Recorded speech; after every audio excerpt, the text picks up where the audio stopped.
Desperta meu ouvido para que ouça como aqueles que aprendem. Glória seja dada ao maravilhoso nome de Jesus. Então veja, a preparação de Paulo para ser um educador cristão.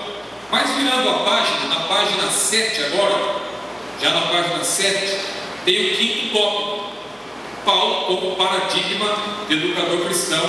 E aqui veremos algumas características de Paulo como educador cristão. E o último tópico, que está aí no início na página 10, o sexto tópico: marcas. Não simplesmente características, mas marcas de Paulo como educador cristão. Não apenas qualidades, mas também marcas. É importante nós atentarmos para isso. Vamos então depressa para a página 1, para iniciar propriamente essa abordagem a respeito de Paulo como educador cristão. Os irmãos têm aí no primeiro tópico: quem foi Paulo? Quem foi Paulo? Paulo, primeiramente, eu coloquei aí que ele era judeu, da tribo de Benjamim. E para aquele que talvez ainda não estudou a fundo a respeito das tribos de Israel, da formação do povo de Israel, da história de Israel, talvez essa afirmação aqui parecerá até um tanto contraditória, porque como pode? Paulo era judeu e da tribo de Benjamim. Judeu não é aquele que faz parte da tribo de Judá? Como Paulo era judeu e da tribo de Benjamim? É claro que os irmãos que são estudiosos, os irmãos sabem que o reino de Israel, ele esteve unido apenas durante os reinados de Saul, Davi e Salomão, que reinaram 40 anos cada um, fazendo 120 anos. Mas depois,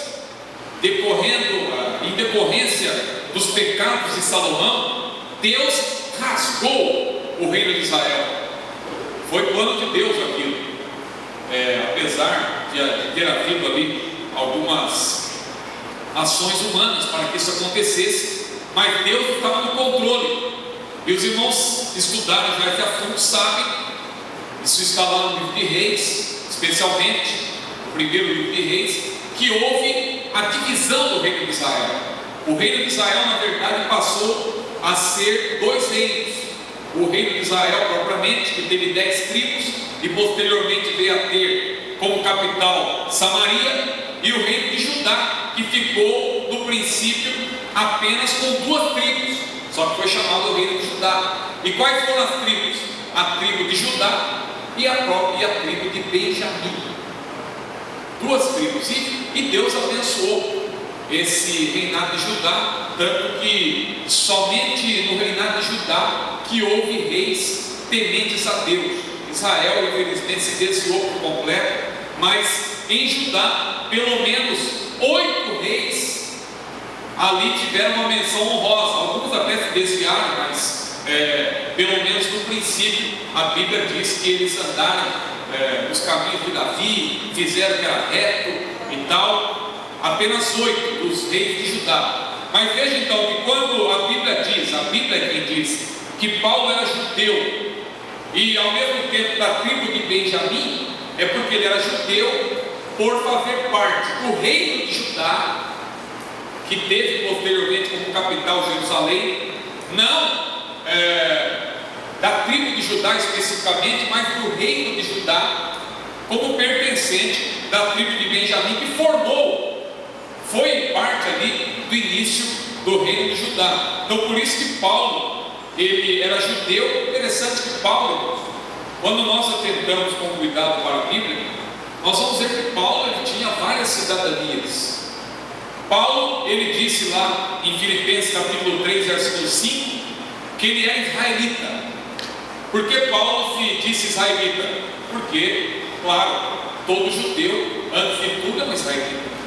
Todo benjamita, não importa a tribo, as 12 tribos que formavam Israel, todos eles eram israelitas. Então Paulo podia dizer que era israelita, Paulo podia dizer que era judeu, porque ele em alusão ao reino de Judá. Paulo podia por ser da tribo de Benjamim. Paulo podia dizer que era romano, porque ele era cidadão romano, como está aí na apostila, de nascimento. A Bíblia não explica o porquê disso, mas o fato é que Paulo era romano de nascimento. Acredita-se que o seu pai ou sua mãe tenham prestado algum serviço para as autoridades romanas, alguma coisa assim, que fez com que Paulo já nascesse cidadão romano. Ele então era romano de nascimento. Era também cidadão de Tarso. E qual outra cidadania que Paulo tinha? A cidadania que nós temos também, não é? A cidadania do céu, que a Bíblia diz lá em Filipenses capítulo 3, versículo 20, que nós aguardamos, não é? A nossa cidade está no céu, onde também esperamos o Senhor Jesus Cristo, que transformará o nosso corpo abatido em um corpo glorioso. Glória ao maravilhoso nome de Jesus. Então, meus irmãos, Paulo era judeu da tribo de Benjamim, nascido em Tarso da Cilícia, como está aí, que era uma cidade tipicamente grega, criado aos pés de Gamaliel. Portanto, Paulo era um fariseu, ele mesmo afirma isso, instruído conforme a lei. E ele foi quem escreveu pelo menos 13, eu digo pelo menos, porque tem-se dúvida a respeito da autoria de Hebreus. E alguns estudiosos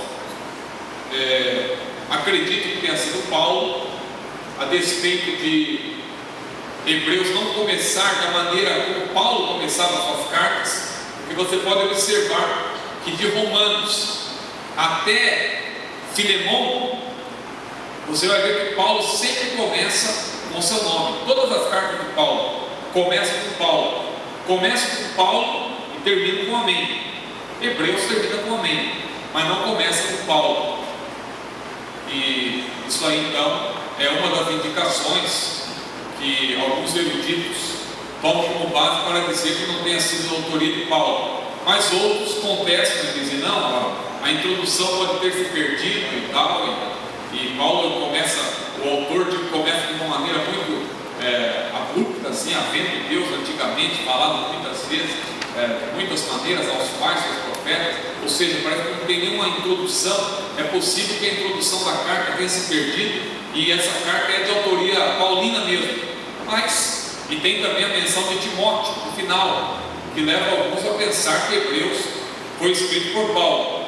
Mas não dá para afirmar categoricamente, não dá para afirmar peremptoriamente que Hebreus é de autoria paulina. Então, por isso que nós dissemos aí, está na apostila, que Paulo é o autor, isso de maneira confirmada, de 13 livros, 13 cartas, livros na linguagem bíblica, é claro, porque às vezes alguém cria estímulos em torno disso. Não, a Bíblia não tem 66 livros, porque as cartas não podem ser contadas como livro. A pessoa às vezes começa a criar estímulos que a nada leva, porque é óbvio, se você levar em conta o que a Unesco estabelece para ser um livro, o livro tem que ter pelo menos 48 páginas, sem contar as capas.